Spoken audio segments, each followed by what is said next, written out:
PM Modi ने Ukraine के PM से कहा, यूक्रेन में शांति का रास्ता खोजना मानवता की पुकार है।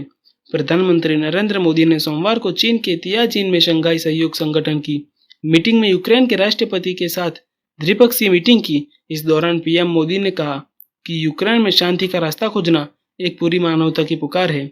कुछ इसी तरह दोनों पीएम के बीच में कुछ खास बातें हुई। उनमें से कुछ बातें ये है, चलिए बताते हैं उनमें से कुछ बातें।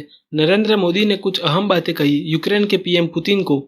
मुझे हमेशा से लगता है कि आपसे मिलना एक यादगार पल होता है। हमें कई मुद्दों पर बात करने का मौका मिलता है। हमें लगातार संपर्क में रहना चाहिए। कुछ इसी तरह दोनों पक्षों के बीच में हुई थी ये बातें। नरेंद्र मोदी ने कुछ दूसरी बात इस तरह कही, 140 करोड़ भारतीय इस वर्ष दिसंबर में होने वाले हमारे 23वें शिखर सम्मेलन के लिए आपका बेसब्री से इंतजार कर रहे हैं। यह हमारी विशेष साझेदारी की गहराई और व्यापकता को दर्शाता है। फिर उसके बाद कुछ ऐसा कहा, कठिन से कठिन हालात में भी भारत और रूस कंधे से कंधा मिलाकर चले हैं।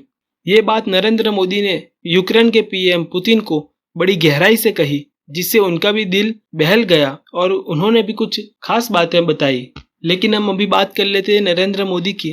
नरेंद्र मोदी ने कुछ चौथे मुद्दे पर यह बात कही थी कि हमारा करीब सहयोगी दोनों देशों के लोगों के लिए नहीं है, बल्कि वैश्विक शांति और स्थिरता के लिए जरूरी है। नरेंद्र मोदी ने कुछ आखिरी मुद्दे पर यह कहा था कि हम यूक्रेन में चल रहे संघर्ष पर लगातार चर्चा कर रहे हैं। We welcome all decent efforts for peace. इसका मतलब ये है कि हम शांति के लिए हाल के सभी प्रयासों का स्वागत करते हैं। हमें उम्मीद है कि सभी पक्ष रचनात्मक रूप से आगे बढ़ेंगे। संघर्ष को जल्द से जल्द खत्म करने और स्थायी शांति स्थापित करने का रास्ता ढूंढना होगा। यह पूरी मानवता की पुकार है। ये बड़ी गहराई से कहा था नरेंद्र मोदी ने कि ये पूरे देश नहीं बल्कि पूरे वर्ल्ड की बात की थी कि उसके अंदर हर एक चीज से जल्द कैसे बुराइयां खत्म हो जाए। यूक्रेन के पीएम पुतिन ने बताई कुछ ये बातें कि प्रिय दोस्त नरेंद्र मोदी, 21 दिसंबर को भारत रूस के स्पेशल पार्टनरशिप को 15 साल पूरे हो रहे हैं। हम सच्चाई से यह बता सकते हैं कि हमारे रिश्ते सिद्धांतों पर बढ़े हैं। हमारे बीच बहुत बहुमुखी सहयोग जारी है।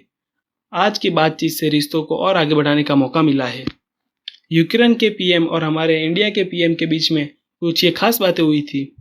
अगर इंडिया और यूक्रेन के बीच में इसी तरह से संबंध अच्छे होते हैं तो दोनों देश को इससे काफ़ी फायदा होगा, जैसे इंपोर्ट एक्सपोर्ट, कृषि क्षेत्र और ऐसे कई उद्योगों में काफ़ी फायदा होगा।